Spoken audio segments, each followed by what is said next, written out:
On reparlera, et c'est très attendu, on reparlera de Diams la semaine prochaine, parce que l'ancienne chanteuse de rap est la réalisatrice d'un documentaire sur sa propre vie qui sera projeté à Cannes jeudi prochain. Oui, la très mystérieuse et très secrète Diams a donc décidé de raconter l'histoire d'une petite fille qui est née à Nicosie d'un père chypriote et d'une mère française.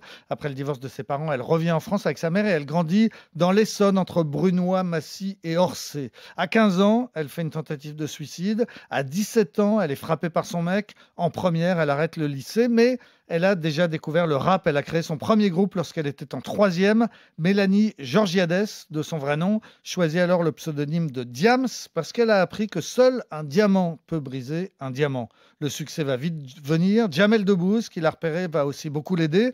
Elle sort Brute de femme, album disque d'or et victoire de la musique en 2003. Elle a 22 ans seulement et puis elle enchaîne. En 2007, elle triomphe avec La Boulette. Ah ouais, on déconne, ouais, on étonne, non, non, c'est pas l'école qui nous a dicté nos codes, non, non. La Boulette, disque d'or, disque de diamant, puis disque de platine. Cette année-là, c'est la chanteuse française qui vend le plus de disques.